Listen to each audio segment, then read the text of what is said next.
This episode contains content regarding drugs, alcohol, addiction, and sobriety. If this isn't the episode you need to hear, click away right now. I love you, and recovery is possible.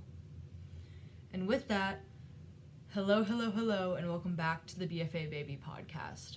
You may notice the somber tone and more serious energy, or that I'm looking at my phone more, and that's all because this episode is on a more serious topic.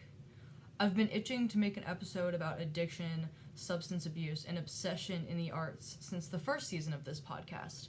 It's something that I've been scared to talk about, something that's close to my heart, close in my mind, and something that I have taken a lot of care in scripting.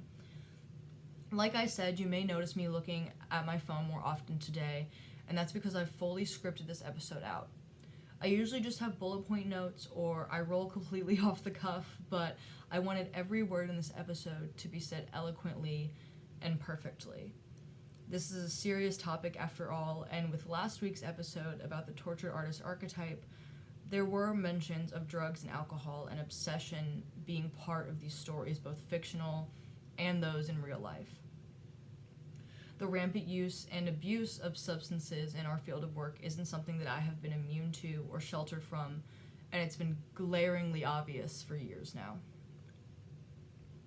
As I enter my 20s and choose to lead a completely sober life, I really am passionate about substance abuse, addiction, and education prevention in my field, as it is so prominent and simultaneously so hidden.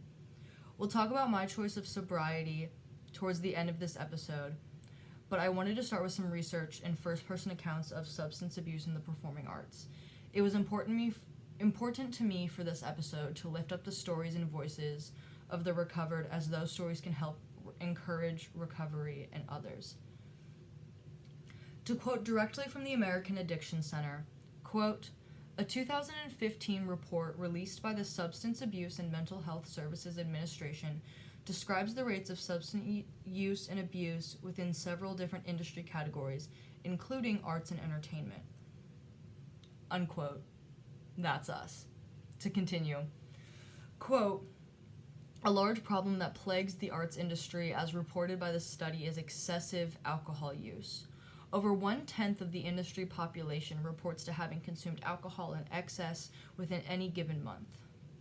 Illicit drug use statistics slightly outpace the alcohol, with 13.7% of the population reporting use within a month's time. Over the course of a year, between both illicit drug use and heavy alcohol consumption, total substance use disorders reported at 12.9% for the entire industry, which makes arts and entertainment the third highest of all industries included within the study," end quote. So the article goes on to further say that there is no clear-cut scientific correlation between artists and addiction, as over 50% of addiction and addict tendencies can be attributed to genetics, and there is science to back that up. I thought that I would speculate, not as a scientist, but as someone who lives and breathes the arts and entertainment industry, why we as artists might be so drawn to substances, drugs, alcohol, and the use and subsequent abuse of those. The first thing on the top of my brain when I was writing this, and I think the most obvious answer, is stress and stress relief. It's not uncommon in the cultural zeitgeist to, you see the husband come home from a long day at work and he gets a drink. He's stressed, he's unwinding, he's kind of tuning the day out.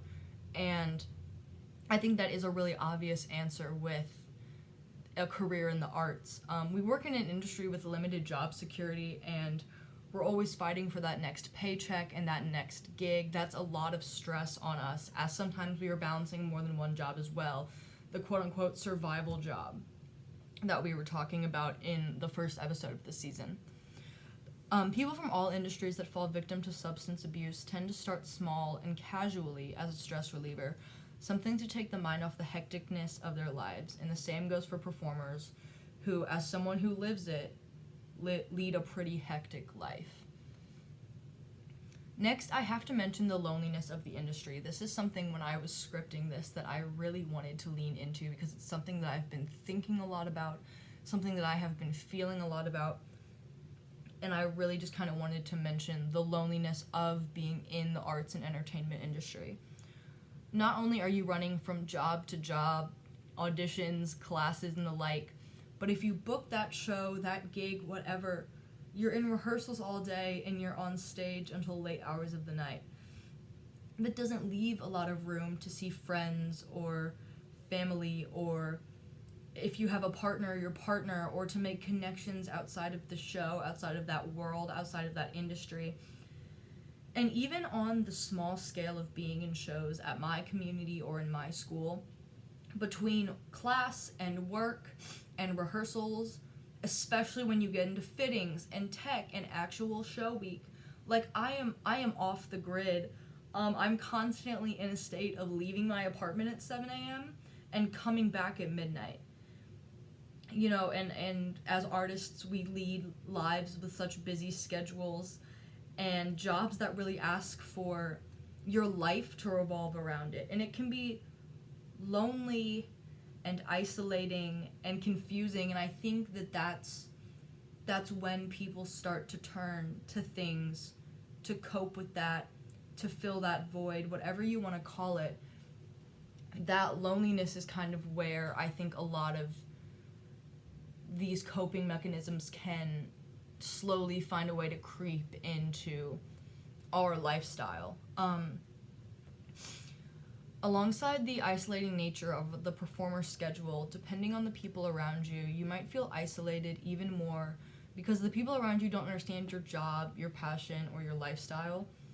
This is something I've talked about with parents, quote-unquote friends, a partner, whoever, but if the people in your circle are not supportive of the life you are leading, that can also lead to further isolation beyond just physically not being able to be at events, not being able to be at weddings or birthday parties or dinners out or anything. You know, not being able to physically be at those, but then having that emotional strain of being like, these people don't understand me, that can cause further loneliness, further isolation. And again, that's kind of where we start getting into those moments where we turn to other things to fill that in our heart, to fill that feeling. Another idea I had would be that alcohol specifically can be social. Drugs can be social as well, and as you've probably heard your whole life, a lot of working in this industry is who you know. Sometimes there are temptations to hang out with a certain crowd or try things you wouldn't usually do. And not to say that peer pressure like this is to be encouraged. We do not support peer pressure on the podcast. But sometimes as young and naive performers, new to the industry, you're unsure of your footing, you may at times be more susceptible to that peer pressure that might be coming in from different angles. Sean Daniels, the artistic director of the Arizona Theater Company and a recovered alcoholic, talks about the social aspect of alcohol and how it kickstarted his addiction. The following quote comes from his interview with Onstage Blog. He said, quote, "The story is about me being someone who felt like they really thrived, and alcohol helps my career, helps me to make connections." Daniels has gone on to write a play entitled The White Chip that's running off Broadway right now, which is a biographical story about his addiction and subsequent recovery. He goes on to say that it's joyful. It's the thing that we struggle with any addiction. At one point, it is joyful, and that ends up what you are chasing for some time afterward, end quote. Daniels did not only use alcohol as a social crutch, but also to write and perform. Another slippery slope in the world of substance abuse and the performing arts would be going on stage under the influence of something.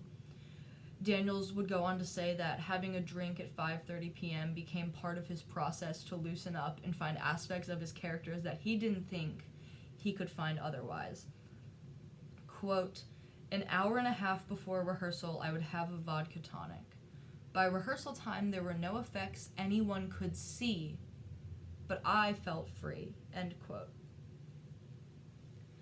He continues to say that it's completely baked into the artist mindset that a level of self-destruction is necessary to unlock what you want to do.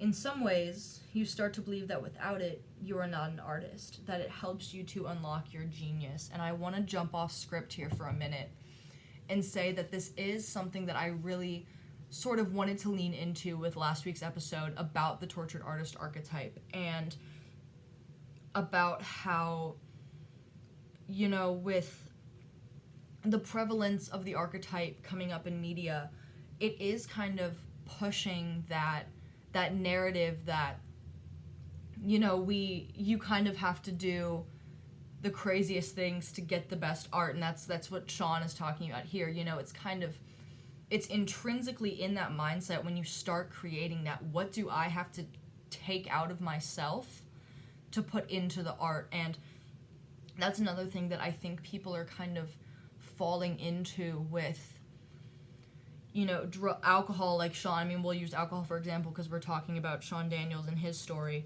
And I think the biggest thing is that there's such a lack of a conversation that, like, you don't have to do the dangerous thing. You don't have to do the risky thing. You don't have to do the thing that will destroy you to make good art. And that's just not a conversation. Not even in the mainstream is it a conversation. Like, it's, you know, you always hear, like, oh, celebrities are crazy. There's no conversation that told us we didn't have to be crazy.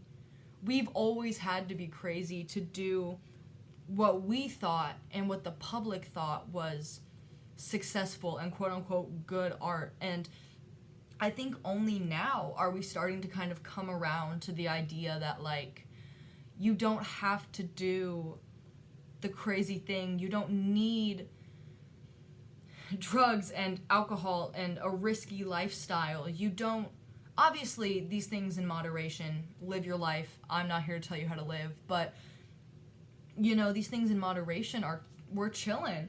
But, you know, you don't need to ruin it, to push it over to the extreme. You're creative and you're talented. And, like, genius is, in my eyes and in my heart, genius is an illusion. Genius, sort of like beauty, genius is in the eyes of the beholder.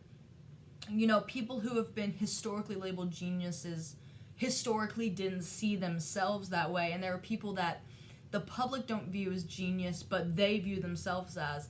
And I think that it is kind of in the eye of the beholder. And it really is something that you kind of have to reach out for and field what quote-unquote artistic genius is for yourself. And I urge the audience to understand that whatever you define genius as, it shouldn't be something that you're having to harm yourself to get to. I personally don't like being like, oh, that was a genius move on my behalf. You know, like, I don't ever see myself in the light of a genius or a visionary. That's just not me as an artist. But I even still kind of am like, do I need to, you know, there is that, he said, it's baked in. It's part of the mindset that you've always had. But as the conversation starts to shift, it could be better to not lean into that and realize that artistic success, artistic genius, it's what you want it to be and it's how you define it. And I urge you to reconsider if your idea of genius is you when you are severely under the influence, when you are putting yourself in harm's way. I urge you to reconsider what your definition of artistic genius is. Alright, I'm gonna hop back on scripts now. But like anything, addiction recovery is not linear. As seen in Daniel's play The White Chip and told in the same interview, quote, I got a lot of talking tos about pulling it together, Daniel said. I would say, I will. And I believed me, and they believed me, and then I couldn't do it. And I put that in here as a point to say that it's not linear. Addiction from anything, addiction from drugs, from alcohol, addiction to, you hear professionals, you hear anyone even talk about things like eating disorders, and it becomes an addictive thing. I've certainly felt that way. It becomes an addictive thing, and recovery is absolutely not linear, and there's always a time where you can start and you say, I'm gonna do it, and it's soul crushing and it's heartbreaking when you not only fail the people that are rooting for you, but you fail yourself. And it's so much easier said than done, but the getting back up and the turning it into something is what went on to make the story. I don't have the direct quote, but in that interview, Sean Daniels said that writing The White Chip really helped him round that corner of relapse and recovery, and that vodka tonics are still friends, but they're friends that he doesn't talk to anymore. And he took that part of himself and he used his innate gift. He used himself sober. He used himself naturally to create a story that is not only helping him as a form of catharsis, but as a way to help and educate and teach the audiences that come see the play. I'm hopping back on script now. Recovery is not linear, and recovery from anything is not... Nothing is linear, really. And I just kind of wanted to shout that out here. Moving on. So alcohol is not the only substance abused in the world of the performing arts. Most prevalently in the dance world where I come from, illicit drugs like cocaine, which can be used to keep energy high and the number on the scale down, are notoriously abused. Simone Mesmer, former soloist at American Ballet Theater and current soloist with the Miami City Ballet, tells of her trials and tribulations with cocaine usage in Dance magazine. Quote, Mesmer identifies her rock-bottom moment as the time, a year into her use, when she went on a binge that forced her to miss 2 days of rehearsal.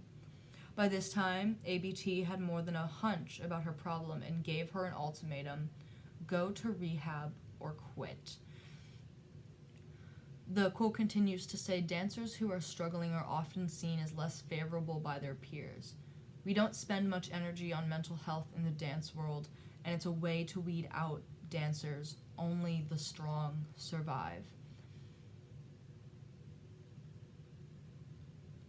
Only, I read that and I was like, gutted. It's so true. It's the ultimatum of go to rehab or quit, and I've been in those positions. Not as severe, but you've been in those positions of pull your shit together, or you're not gonna do anything that you've been working for. Pull your shit together, or you're not on stage type beat, or things that I've kind of been faced with. And ultimatums like that can come from a good place. I don't know who at ABT told her this, but they probably did want to see her go get help. But also, not to be devil's advocate here, but also it's a bad look on the company if your dancers are going on cocaine binges and you don't do anything about it. It's a bad look, and being faced with such a strong ultimatum in such a vulnerable state, I get where the company is coming from, but I can only imagine how gutting that must have felt for Simone.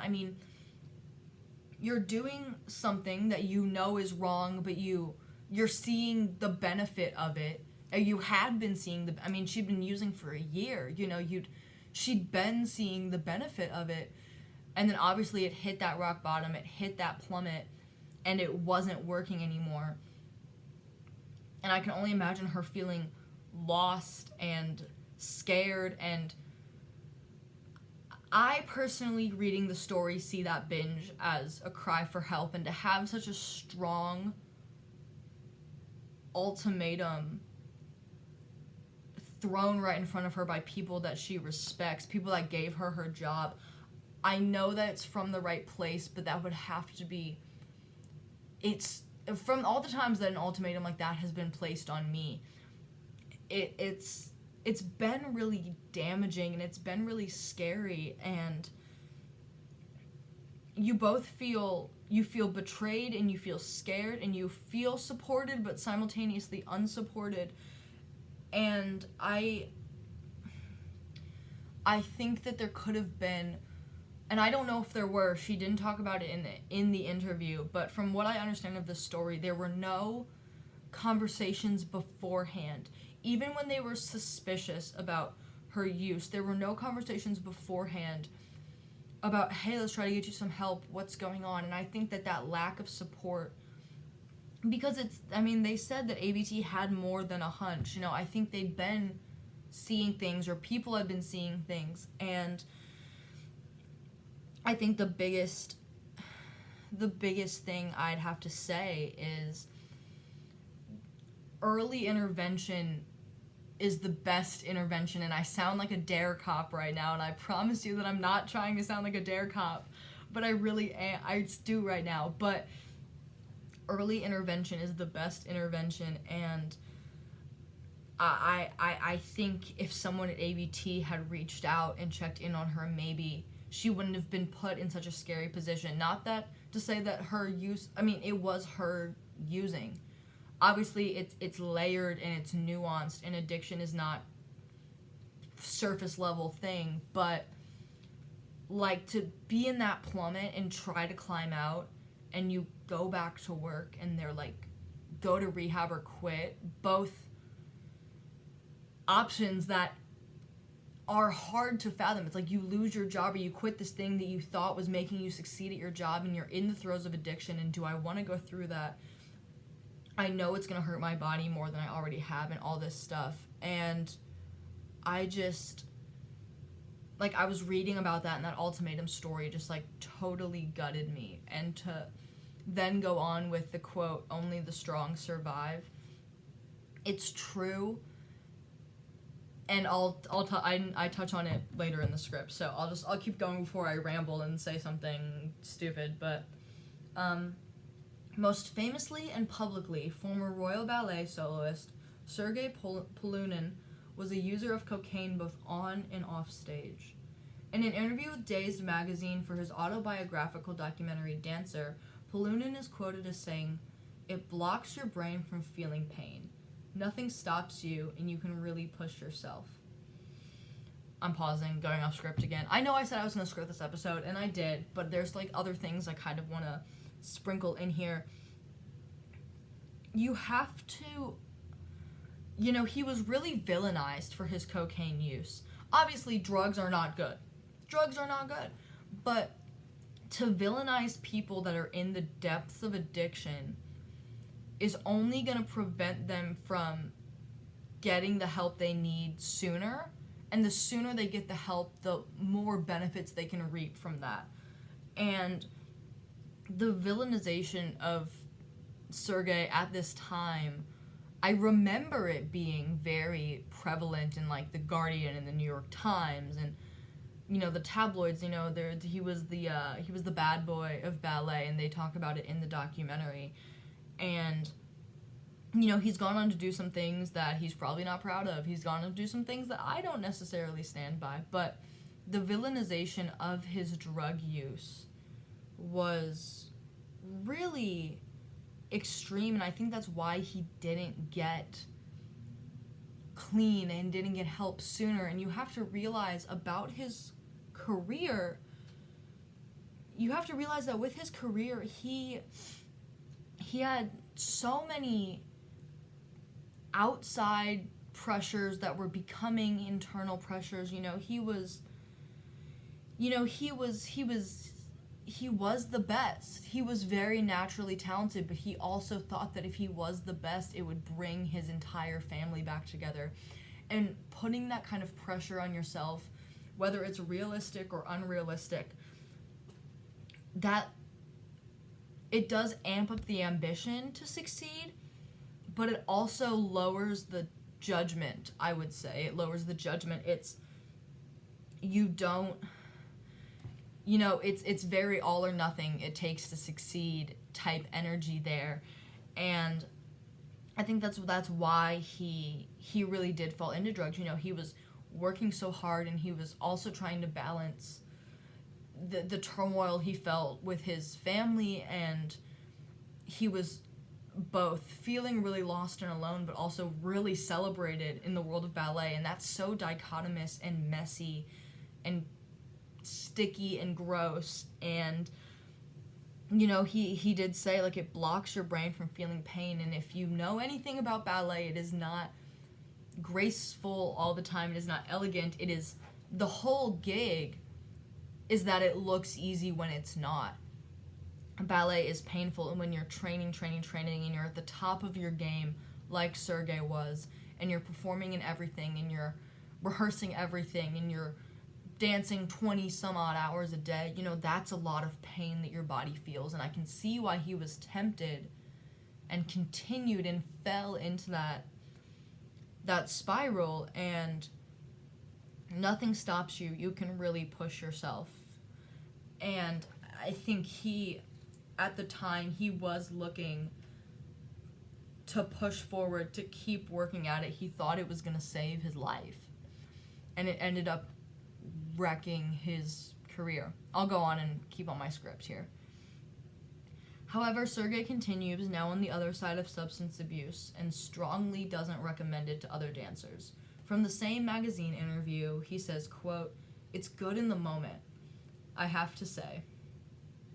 If you can lift 200, then do cocaine, it's fine. But unfortunately, it breaks up families, and it breaks up you. You get depressed. Months later, you don't have that energy at all. It's fake energy." And that was like a really raw thing reading, you know, it's good in the moment, I have to say. And that's similar to what Simone and what Sean Daniels said about drugs and alcohol. In the moment, you think it's helping, and in the moment, it's beneficial. This even goes on when you fall into, you know, you get in the topic of disordered eating behaviors. It feels good in the moment. And in the moment, when you're in the throes of something like that, you don't see the long game. You don't see the ultimatum coming until it's right in front of you. You don't see the go to rehab or you're fired until it's being said to you. You know, and it's good in the moment, but it breaks you up. And it breaks up families, and you get depressed, and it just expedites the issues that you were trying to mask anyways. And in the long game, addiction to anything will make you a bad performer. A worse performer, a less happy performer, a less authentic performer. And it's really heartbreaking because you start thinking it's going to benefit your career, and you end worse than when you started. And you're sick, and you're tired, and like Sergei said, you're depressed, and you don't have any energy, and you can't get yourself to class or rehearsal or a scene study or a table read. And it's just like gutting, because I see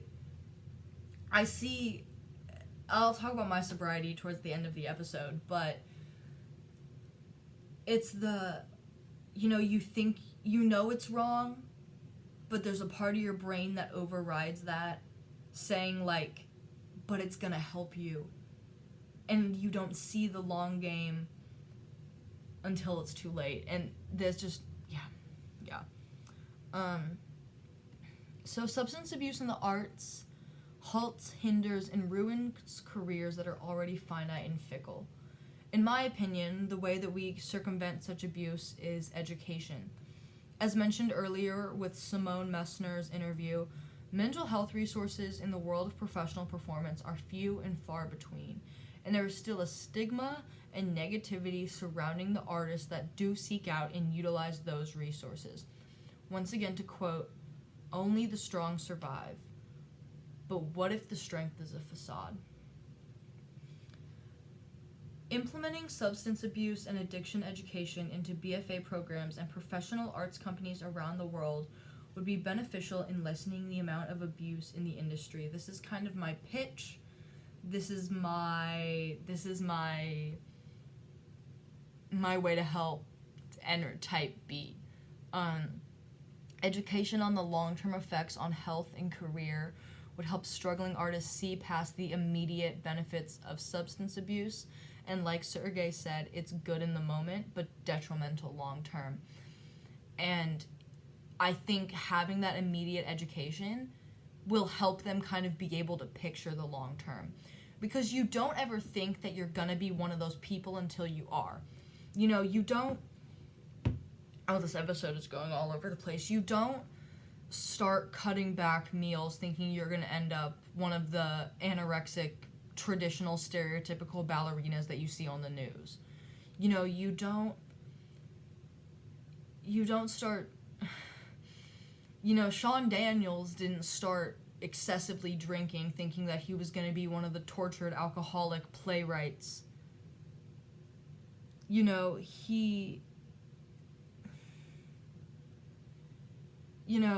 Simone Mesmer didn't do her first line of cocaine at 19 thinking she was going to be sat in the office of American Ballet Theater being told go to rehab or you're not dancing here anymore.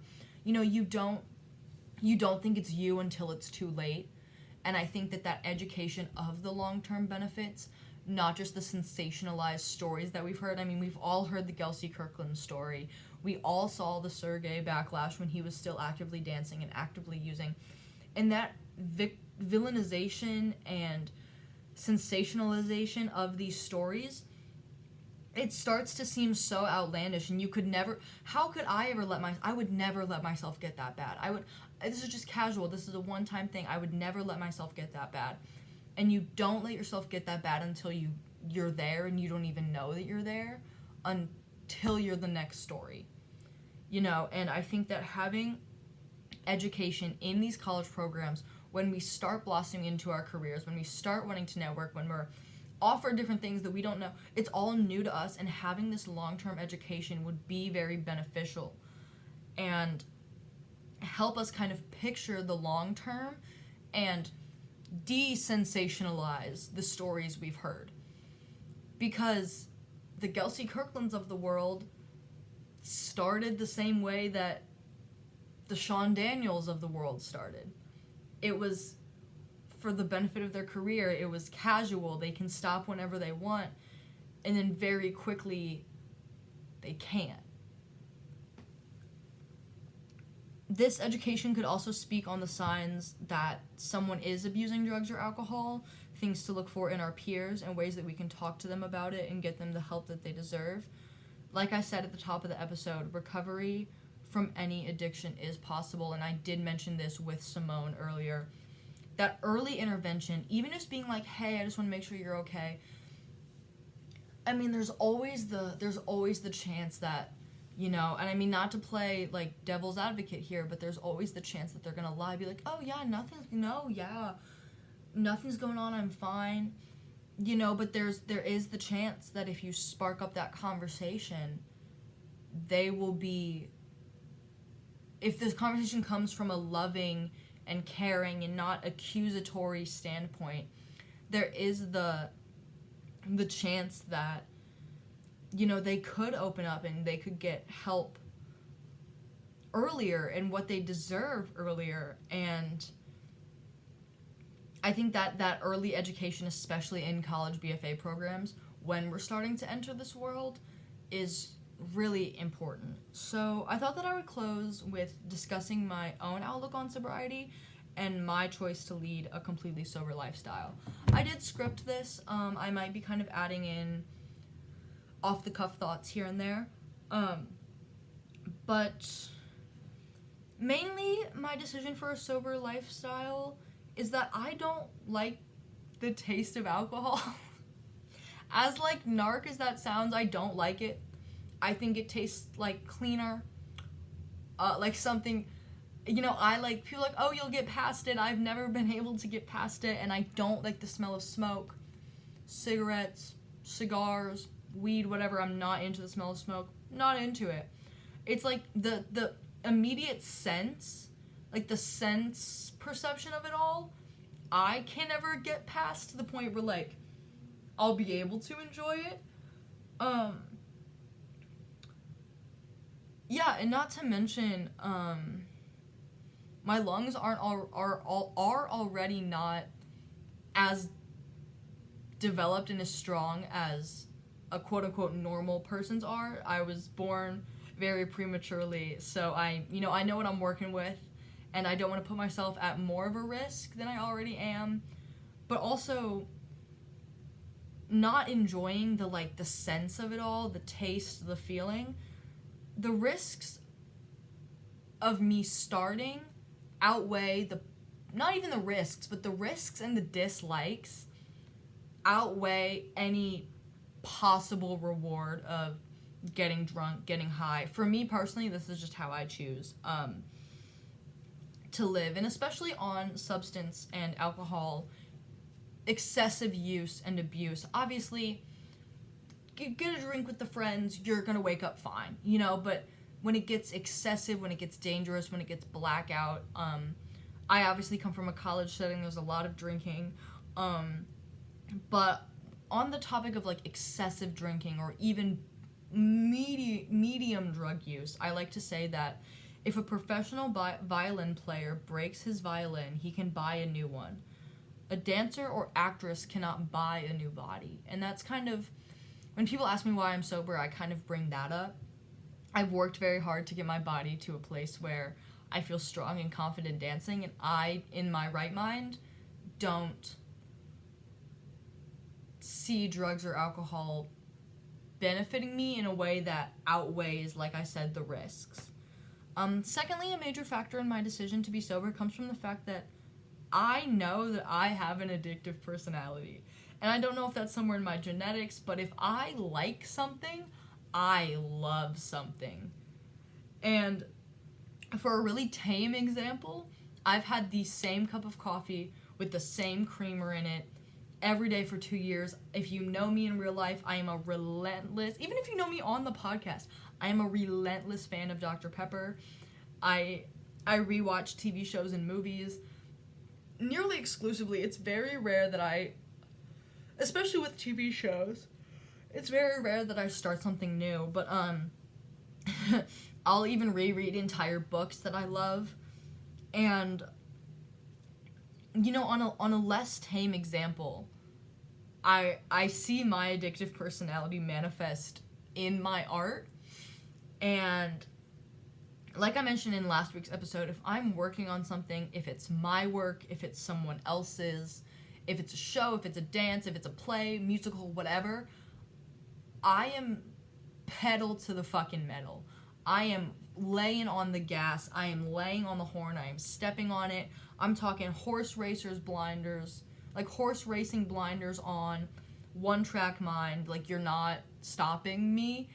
Both to my benefit and to my detriment. I'm a work-centric person. My ambition drives me. Everyone kind of knows that, like I talked about in last week's episode. It is something that I know kind of radiates off of me. And I find myself addicted to feeling productive and feeling successful and accomplished and working. And it's knowing this about me, there is that fear in the back of my head that's if I did find an alcohol I like, or if I did find a drug that I liked, I think that it would be too easy for me to slip down the rabbit hole, and it very rapidly becomes a problem. And that could just be, we're going off the cuff here, that could just be me, looking out for myself. Maybe I'm being too cautious. Maybe I'm underestimating my willpower here, but I do have this innate sense that if I found something I really liked, it would become a problem rapidly. And I'm open, but I do fear that if I ever found something that I really enjoyed, like a drink or a drug of choice, it would very quickly not become a casual thing, because I am very much not a casual person. I don't do anything really casually. If I do something, there is an end goal. I'm working on getting better at doing things casually, but right now and in this conversation, I am not doing things casually. So lastly, I want to leave on the thought of applause. And it might seem random, but like, stick with me here. I was scripting this episode out, and I was like, this is a thought that's been in the back of my head writing this entire episode, and I kind of just want to draw this comparison. And it might be stupid, and it might be dramatic, and it might be whatever, but I just kind of want to draw this comparison that's kind of been floating in my mind. As performers, we chase applause, outside validation, and whether we like it or not about ourselves, the feeling of that applause is one of the best things. I mean, as vain and gross as it sounds, ask any performer, and the feeling of applause at curtain call is rewarding. And someone has seen your work, and they don't even know the half of the work that went into the show, but they're standing for you, and it's a feeling that you cannot replicate, and it's one of the best feelings, and it makes me feel sick to my stomach and arrogant to even talk about that, but it is a really good feeling. It's a really good feeling. It's my favorite feeling. It is my favorite feeling, being on stage, and there's the lights, and there's an audience, and it feels so alive and electric, and it is one of my favorite feelings. And I think a lot of performers, if not the majority of performers, can relate to that. And as relating to that, it is one of the best things. I think we try to keep that joy and that adrenaline pumping for as long as possible. And that's where you get into the stimulants and the parties and the love and the sex and the work and the ambition and the high-risk behaviors, and I'm going off script, but I think it's when there's so many gaps between jobs, when there's gaps between gigs, when you're feeling insecure about your job, you know, when you're running between gigs and nothing's working out, and, you know, you're auditioning for everything and nothing is working out, and you're feeling stuck and you're feeling sad, and you do things to replicate the feeling that is irreplicable. This is why I don't go off script. You do things to replicate the feeling that is impossible to replicate, and that's why I think that sometimes we're tempted to go do these things. Will it feel like being on stage that I miss? Will it feel like an audience? Will it feel like a successful artistic endeavor? Because that's my life, that's my heart, that's my soul, and it begs the question, are we addicted to applause? I simply read that like a slam poet, but it begs the question, are we addicted to applause? And, you know, we search for that feeling in other things, in other ways, in other people, but we know that nothing can compare to it, and is that the greatest addiction of all? And that's kind of a thought that was floating around my head, sort of kind of like at the top of the episode when I was speculating reasons why I could realistically see people falling into substance abuse in the arts. I think that chasing that adrenaline high that we love and crave and adore is maybe a part of it, and maybe we go searching for it in places that we maybe shouldn't. And before I leave, I just want to say thank you for sticking around for this heavier episode. I'm genuinely really proud of it and the work that I put into researching and scripting this. As always, leave your thoughts below, and I will leave all of the research in the show notes. You can follow the journey at BFA Baby Podcast and at Tata's Ballet on Instagram. Thank you for listening. As always, merit and a kiss. Mwah.